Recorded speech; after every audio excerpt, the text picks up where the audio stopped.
Hello friends, कैसे हैं आप सभी। Hope you are doing good. तो लास्ट क्लास में हमने जो टॉपिक कवर किया था उसमें हमने देखा था संघ की कार्य प्रणाली। अब अगर कार्य प्रणाली की बात करें तो उसमें हमने देखा था जो संघ था वो पूर्णतः गणतंत्रात्मक प्रणाली पर कार्य करता था। संघ में चोर, डकैत, कुष्ठ रोगी, संक्रमण रोगी इनका प्रवेश वर्जित था। फिर हमने देखा था संघ में अगर नाबालिग, दास, कर्जदार या सैनिक अगर प्रवेश लेना चाहते थे तो उनको अपने मालिक या माता पिता से नो ऑब्जेक्शन सर्टिफिकेट लाना होता था। उसके बाद हमने देखा था कि संघ में अगर कोई प्रवेश करता था तो उस घटना को उप संपदा कहा गया। उसके बाद हमने इसी में देखा था कि जो संघ में बहस होती थी, जिस विषय पर बहस होती थी उस विषय का पहले प्रस्ताव किया जाता था और इस प्रस्ताव को नति कहा गया और जो प्रस्ताव पढ़ता था उसको अनुसावन कहा गया। तो ये सारी चीजें हमने लास्ट क्लास में कवर की थी। अब आगे की अगर बात करें तो हमने देखा था कि शुरुआत में महिलाओं का प्रवेश संघ में वर्जित था, लेकिन जो बुद्ध की मौसी थी गौतमी प्रजापति और उनके प्रिय शिष्य आनंद के बार बार अनुरोध करने पर बुद्ध ने वैशाली में महिलाओं के लिए जो संघ था उसके दरवाजे खोल दिए थे। लेकिन उन्होंने दरवाजे तो महिलाओं के लिए खोल दिए, लेकिन उन्होंने कहा था कि ये जो संघ है ये कई वर्षों तक चलता, लेकिन अब ये महज कुछ वर्षों में ही खत्म हो जाएगा। और उनकी जो बात है ये सच साबित हुई। जो हमारा बौद्ध धर्म था जो इतना फेमस था वो लगभग 550-600 एडी तक आते आते पतन की ओर अग्रसर हो गया। अब अगर बात करें जो संघ में प्रथम महिला थी जिसने प्रवेश किया था तो कौन थी? बुद्ध की मौसी गौतमी प्रजापति। तो लिखिए, संघ में प्रवेश करने वाली, संघ में प्रवेश करने वाली प्रथम महिला।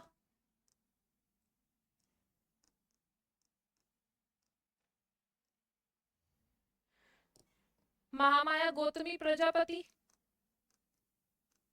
महामाया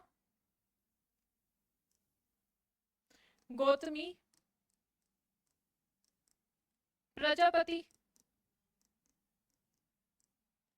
अब अगर दूसरी महिला की बात करें जिसने संघ में प्रवेश किया था तो नेक्स्ट पॉइंट है संघ में प्रवेश करने वाली दूसरी महिला। संघ में प्रवेश करने वाली दूसरी महिला।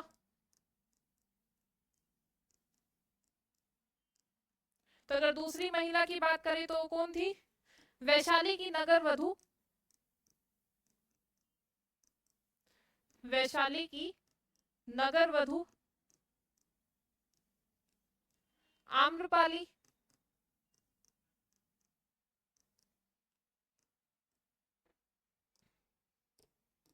थर्ड पॉइंट लिखिए, संघ में प्रवेश करने वाली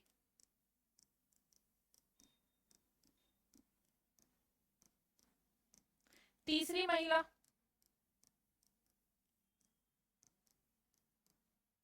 अगर तीसरी महिला की बात करें तो जो तीसरी महिला थी वो यशोधरा थी, बुद्ध की पत्नी यशोधरा, बुद्ध की पत्नी।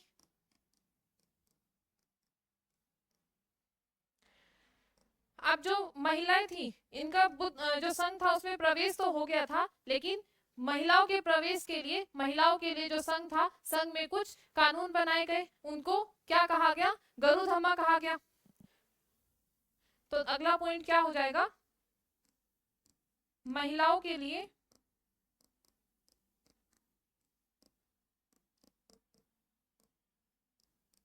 संघ में कुछ नियम कानून थे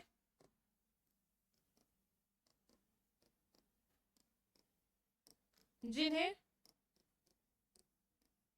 गरुधम्मा कहा गया।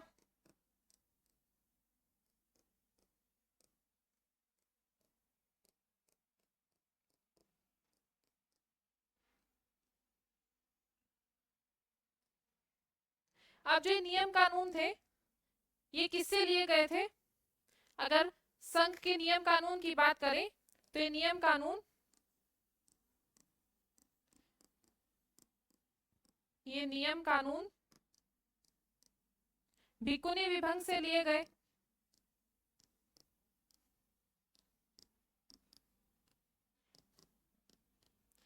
भिक्खुनी विभंग से लिए गए। और अगर भिक्खुनी विभंग की बात करें तो ये विनय पिटक का भाग है, ये विनय पिटक का भाग है।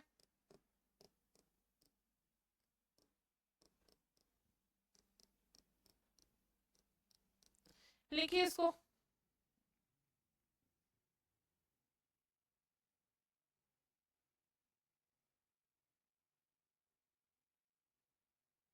हो गया यहाँ तक। अब अगर जो बौद्ध धर्म था उसके त्रिरत्न की बात करें तो बौद्ध धर्म के जो त्रिरत्न थे, हेडिंग डालिए।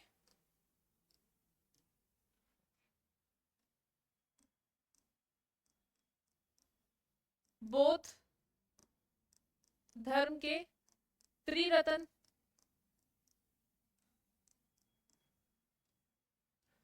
तो शॉर्ट फॉर्म है इनकी BDS। बी से है हमारा बुद्ध धर्म और संघ। बुद्ध धम्म संघ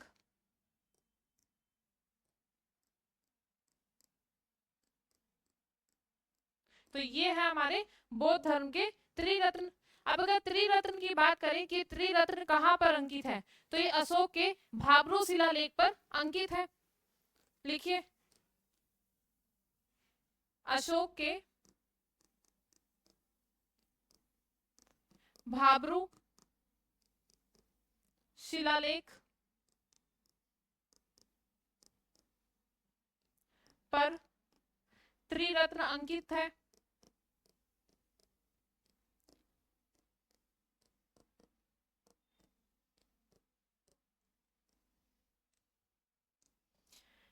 अब अगर स्तूप की बात करें, जो स्तूप होता था, ये स्तूप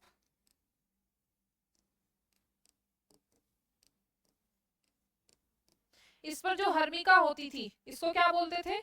हर्मिका।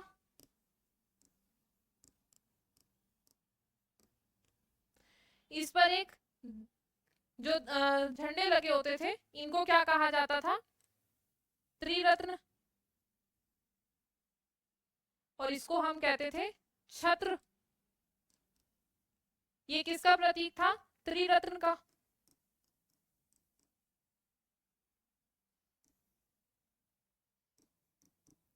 त्रिरत्न का प्रतीक। और इसको बोलते थे दंड। लिखिए इसको। हो गया यहाँ तक। अब बौद्ध धर्म में कुछ विशेष 4 महा होते थे जिसमें पातिमोक्ष किया जाता था। अगर पातिमोक्ष की बात करें तो एक पाली शब्द है जिसको पातिमोक्ष कहा जाता है। तो लिखिए,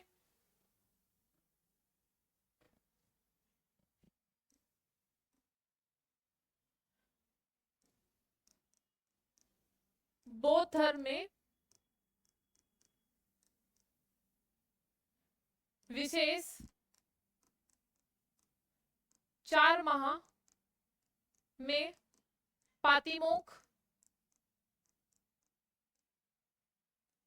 जिसको पातिमोक्ष कहा जाता है,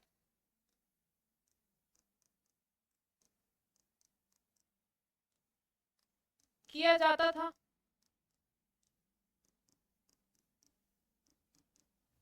अब अगर पातिमोक्ष की बात करें तो जो पातिमोक्ष है इसका अर्थ क्या है?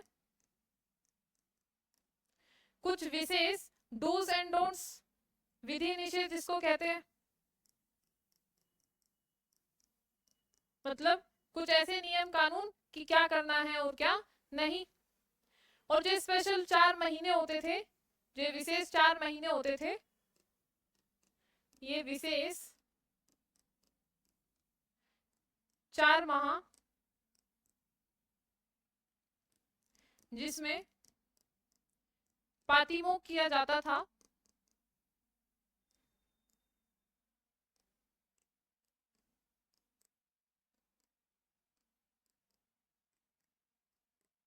उसे उपोषद कहते थे।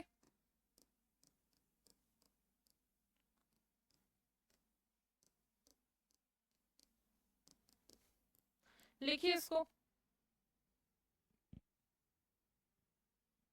अब अगर बौद्ध धर्म की बात करें,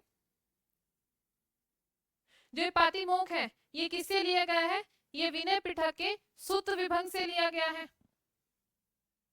और जो पातिमोक्ष है ये जो नियम कानून थे ये विनय पिटक के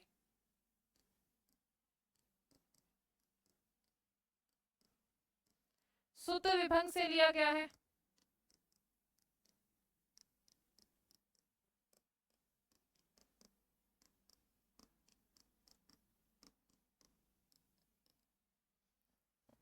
लिखिए इसको। बौद्ध धर्म में अगर बात करें तो जो बुद्ध पूर्णिमा होती है, तो बुद्ध पूर्णिमा की बौद्ध धर्म में एक विशेष महत्वता है।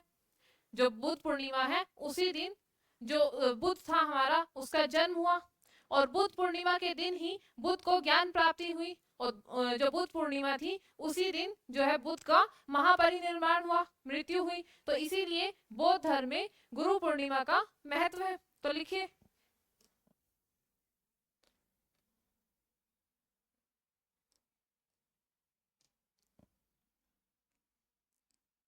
बुद्ध पूर्णिमा।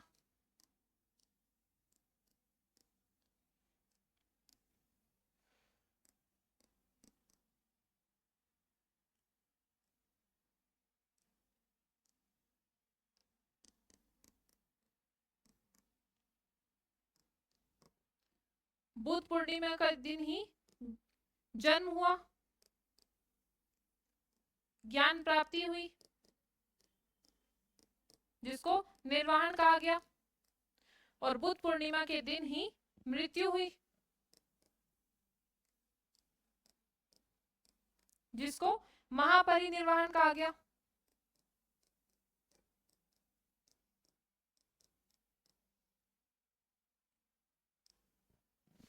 लिखिए। हो गया यहाँ तक। अब अगर आगे बात करें जो बुद्ध की यात्रा थी, तो लिखिए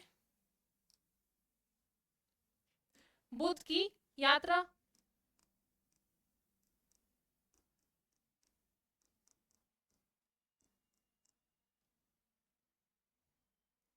अगर यात्रा की बात करें तो बोध गया से शुरू करें।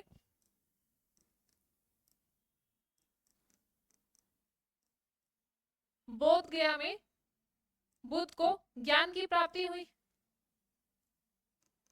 ज्ञान प्राप्त हुआ। इसके बाद बोध गया के बाद बुद्ध जो है वो सारनाथ आए।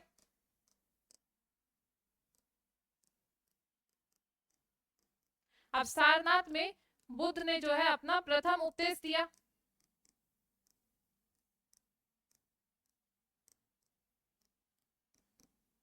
और प्रथम उपदेश किसको दिया था? 5 ब्राह्मणों को।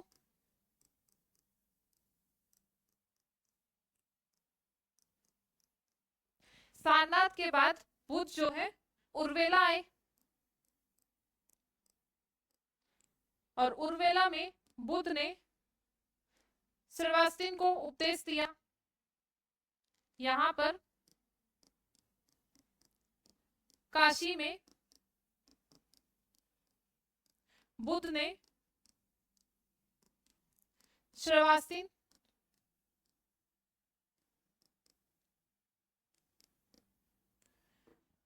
व्यापारियों के मुखिया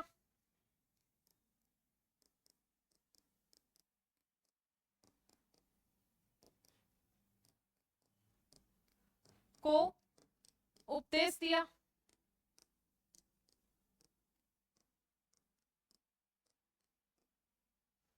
उर्वेला के बाद बुद्ध जो है राजगृह आए। उर्वेला के बाद कहां पर आए? राजगृह। अब राजगृह में जो है बुद्ध को कौन मिला? राजा बिंबिसार।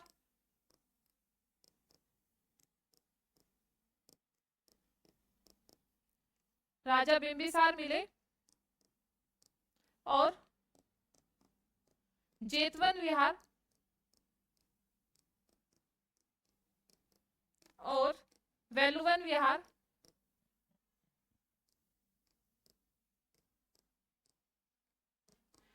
दान में देते हैं।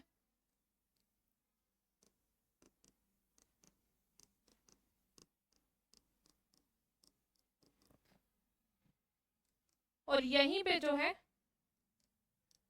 संजय जो है बुद्ध के शिष्य बनते हैं। संजय बुद्ध के शिष्य बने।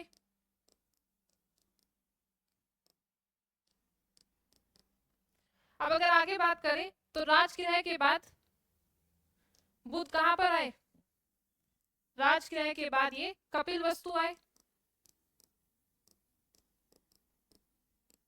राजगृह के बाद कहां पर आए? कपिलवस्तु। कपिलवस्तु में इन्हें जो शाक्य क्षत्रिय थे उन्होंने आमंत्रण दिया था, तो कपिलवस्तु में शाक्य क्षत्रियों ने आमंत्रण दिया।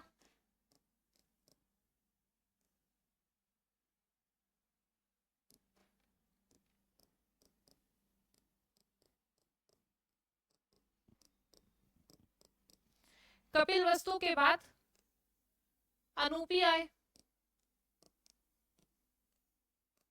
और अगर अनूपी की बात करें तो अनूपी में जो उपाली, देवदत्त और जो आनंद थे ये बुद्ध के शिष्य बने। अनूपी में क्या हुआ? आनंद, उपाली और देवदत्त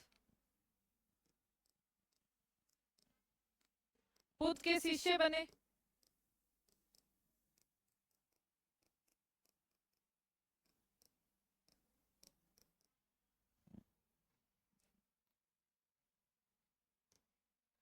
अनूपी के बाद बुद्ध जो है राजगृह आए।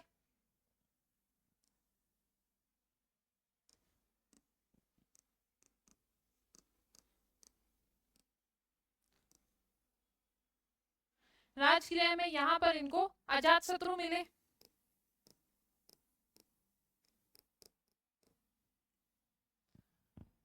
अजातशत्रु मिले और बुद्ध से वज्जी संघ विजय प्राप्त करने की सलाह मांगते हैं। बुद्ध से सलाह मांगते हैं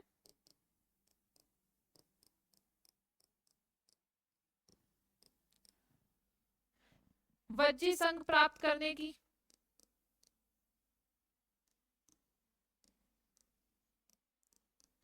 वज्जी संघ विजय प्राप्त करने की।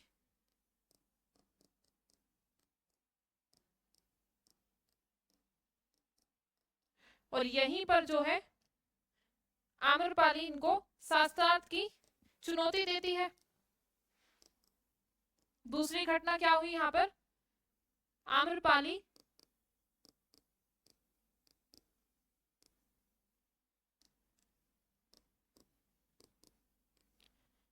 बुद्ध को शास्त्रार्थ की चुनौती देती है।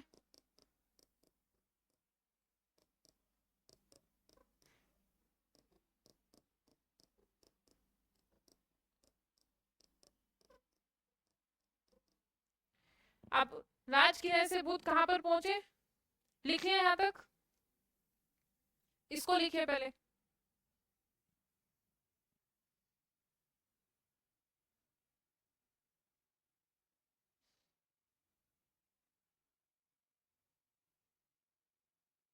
हो गया।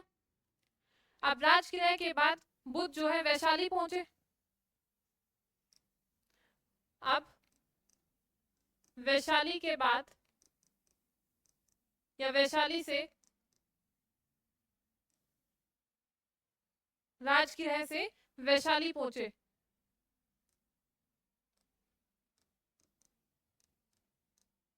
राजगृह से वैशाली आए।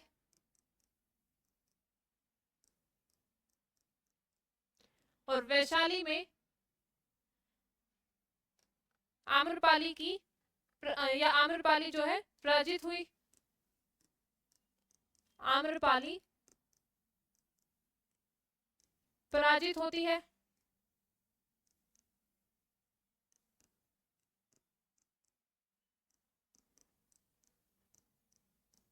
और आम्रवाटिका दान में देती है।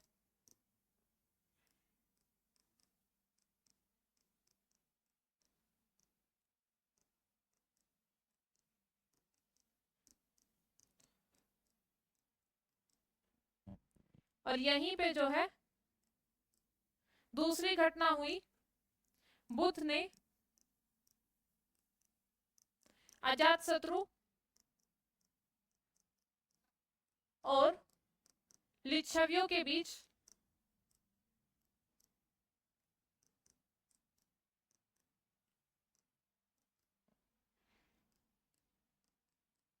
समझौता कराया।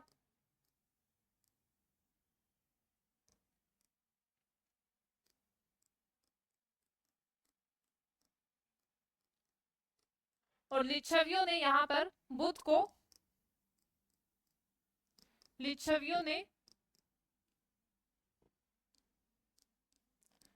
बुद्ध को कुट्टाग्रशाला दान में दिया।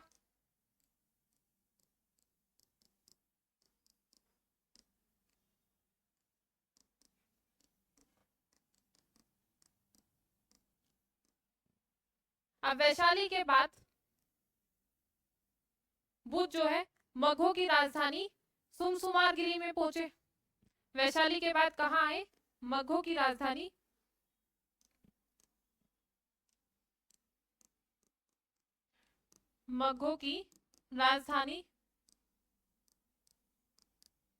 सुमसुमारगिरी।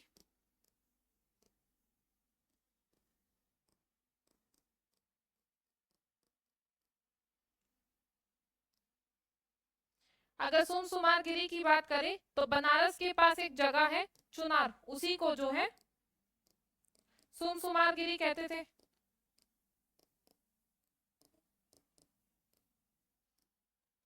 अब यहां से जो है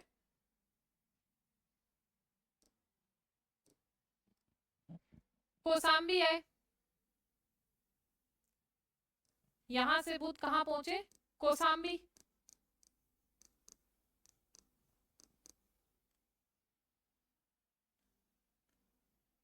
कोसाम्बी की अगर बात करें तो कोसाम्बी के राजा उदयन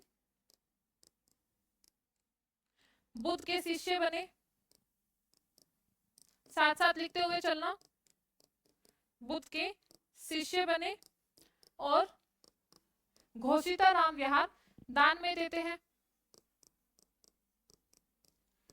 घोषिताराम विहार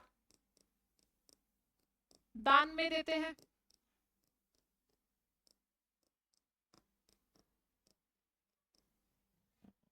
कौशाम्बी के बाद बुद्ध जो है मथुरा पहुंचे।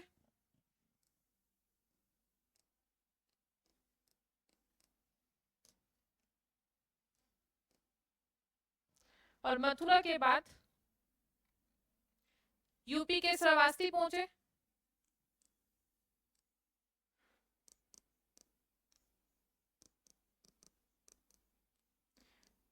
यहां पर बुद्ध ने जो है सबसे लंबे समय बिताया। यहां बुद्ध ने सबसे लंबा समय बिताया।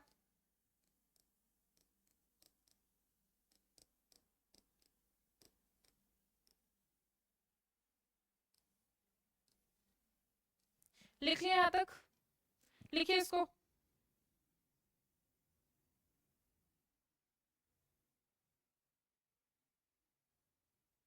हो गया। अब श्रावस्ती के बाद बुद्ध जो है पडरौना पहुंचे, जिसको पावा बोलते हैं। श्रावस्ती के बाद कहां पहुंचे? पडरौना।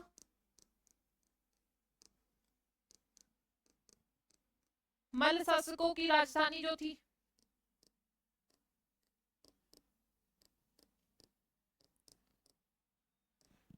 राजधानी। और पडरौना से बुद्ध कहां पर पहुंचे? कुशीनीरा, जिसको कुशीनगर कहते हैं।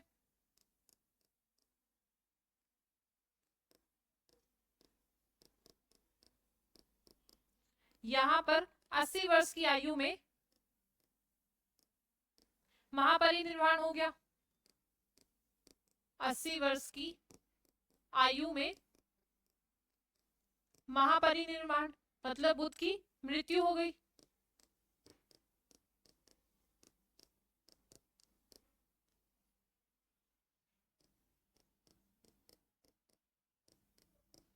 तो ये थी बुद्ध की यात्रा। लिखिए इसको।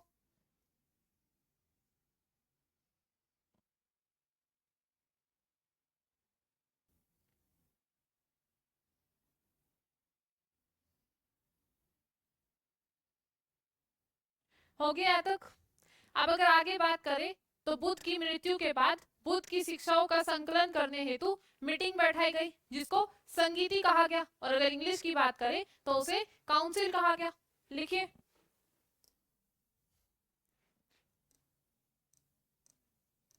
बुद्ध की मृत्यु के बाद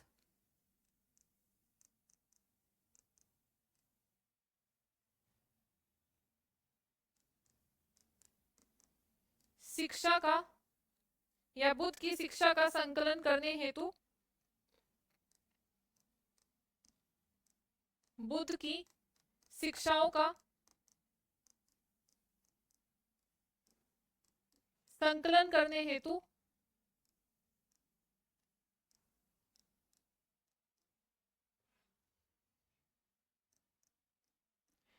मीटिंग बुलाई गई।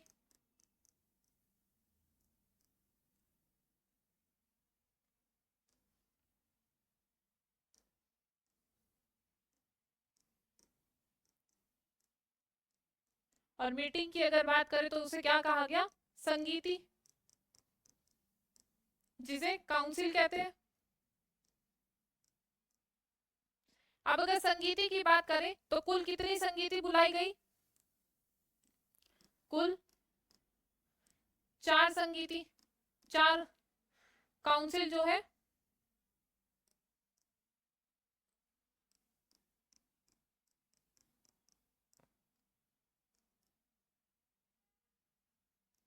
बुलाई गई। तो अगर फर्स्ट काउंसिल की बात करें, जो प्रथम संगीति थी, तो हेडिंग डालिए प्रथम संगीति, फर्स्ट काउंसिल।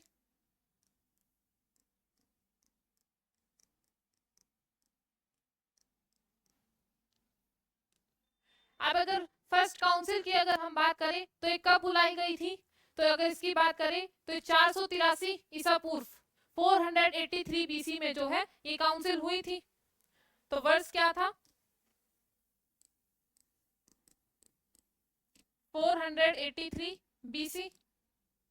स्थान कहां पर बुलाई गई? राजगृह।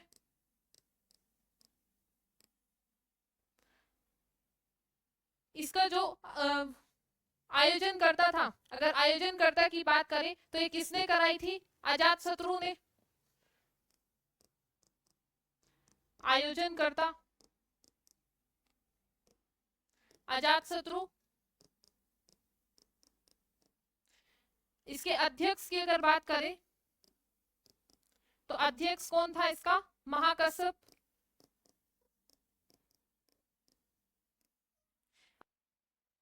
अब जो संगीति थी ये क्यों बुलाई गई थी? इसका परिणाम क्या था? जो काउंसिल हुई इसका रिजल्ट क्या आया? तो 2 पीठक का निर्माण हुआ।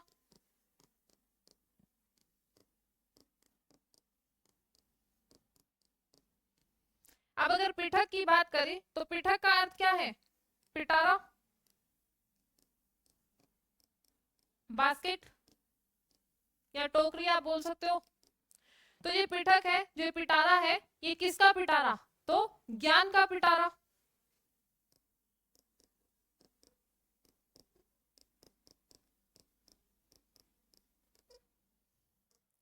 तो जो 2 ज्ञान के पिटारों का निर्माण हुआ वो कौन कौन से थे?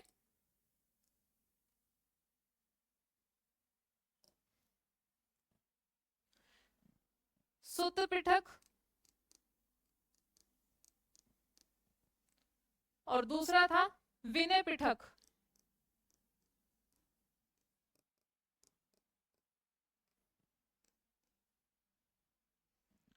सुत पिटक की अगर बात करें तो सुत का अर्थ क्या है? जो सुत है इसका मतलब क्या है? बुद्ध की शिक्षाओं का संकलन,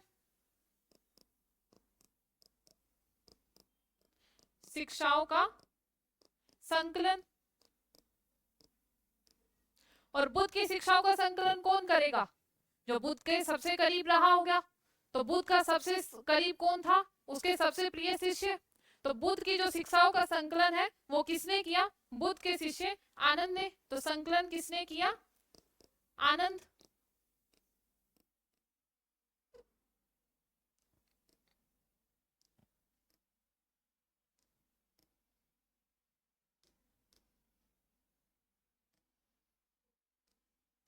अगर विनय पिटक की बात करें तो विनय का अर्थ क्या है?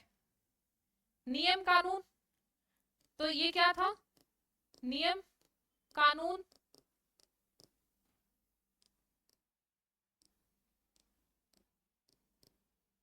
की पुस्तक या पिटारा। और ये किसने बनाया था? उपाली, बुद्ध के दूसरे शिष्य ने। तो ये तो था जो प्रथम संगीति का परिणाम था, जिसके अंडर क्या हुआ था? दो पिटक बने थे, दो पिटक का निर्माण हुआ था। किस किस दो पिटक का निर्माण हुआ? सुत पिटक और विनय पिटक। सुत पिटक में क्या था? जो बुद्ध की शिक्षा थी उसका संकलन किया गया, और वो किसने किया? आनंद ने। और विनय पिटक में क्या था? जो नियम कानून थे वो बनाए गए, तो उसकी पुस्तक को क्या कहा गया? विनय पिटक। और वो किसने बनाया? उपाली ने। अब अगर सुत पिटक की बात करें तो जो सुत पिटक है इसके कई भाग हैं।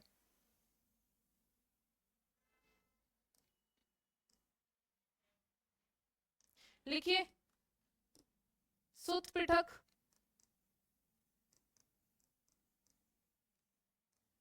इसके कई भाग हैं, जैसे अंगुत्तर निकाय,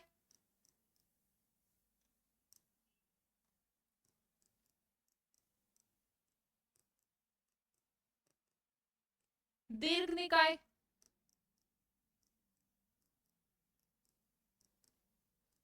संयुक्त निकाय,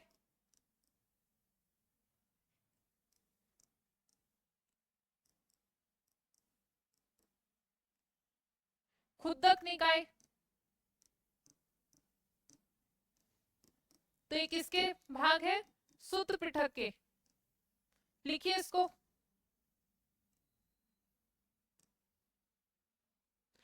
अब जो ये हमारी प्रथम संगीति थी इसमें 500 लोगों ने भाग लिया था, इसीलिए इसको पंच सेट का भी कहा जाता है। इस प्रथम संगीति में 500 लोगों ने भाग लिया,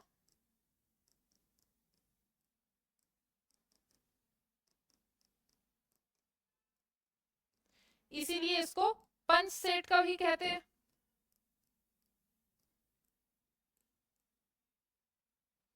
लिखिए इसको। तो ये तो थी हमारी प्रथम संगीति, फर्स्ट काउंसिल। अब अगर आगे बात करें तो दूसरी जो संगति हुई थी, सेकंड काउंसिल। दूसरी संगीति ये प्रथम संगीति से 100 वर्ष पूर्व हुई। तो ये कब हुई? 383 बीसी। इसके स्थान की अगर बात करें, वैशाली। इसके आयोजनकर्ता कौन थे?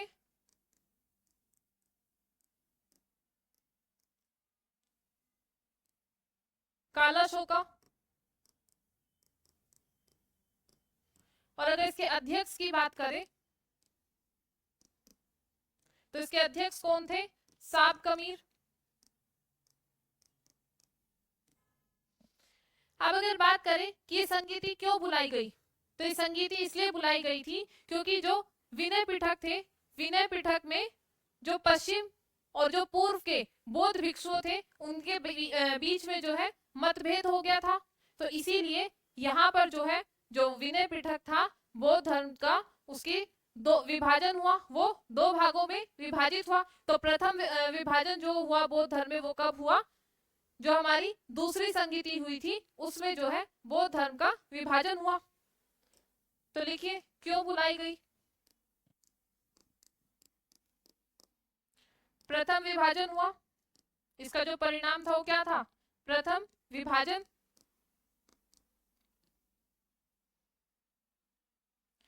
क्यों, क्योंकि जो पूर्व और विनय पिटक के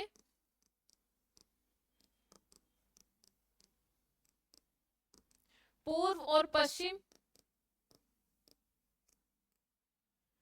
भिक्षुओं के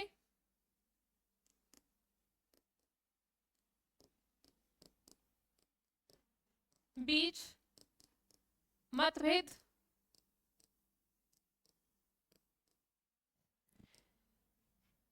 अब जो विभाजन हुआ वो दो भागों में हुआ। तो जो एक ग्रुप बना पूर्व का और एक बना पश्चिम। जो पूर्व का बना वो क्या था, स्थविर।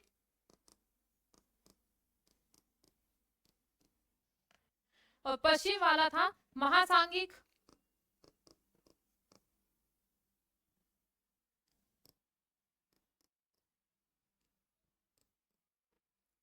अब जो स्थाविर था इसके सबसे ही आपको समझ में आ रहा होगा कि ये लोग स्थिर थे, मतलब बदलाव में विश्वास नहीं रखते थे। जबकि महासांगिक की अगर बात करें तो ये बदलाव में विश्वास रखते थे। तो लिखिए इसमें believer in no change.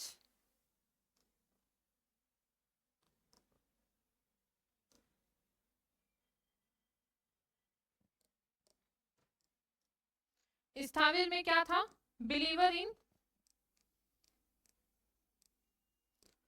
No change. और ये जो है बदलाव में विश्वास रखते थे, बिलीवर इन चेंज।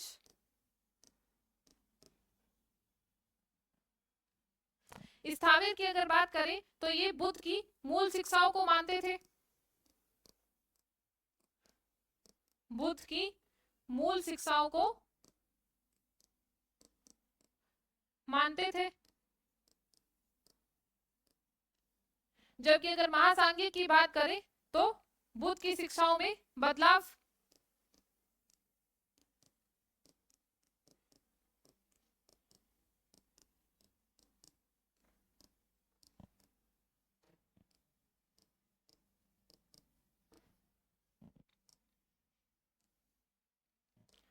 मूल शिक्षाओं को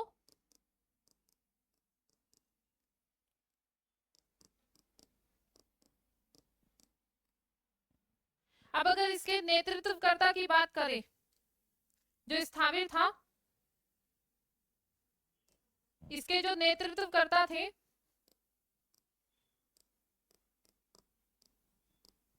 वो कौन थे, मां कच्छायन।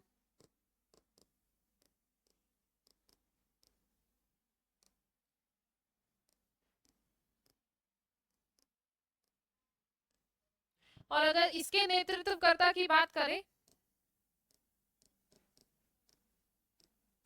तो इसके नेतृत्वकर्ता कौन थे, महाकश्यप।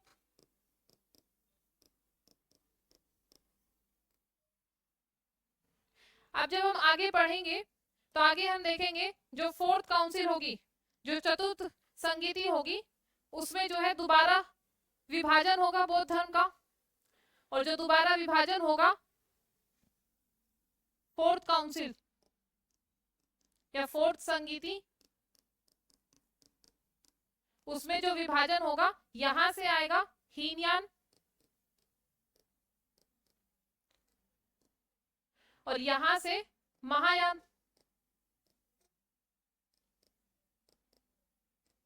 तो ये थी हमारी सेकंड काउंसिल। लिखिए इसको।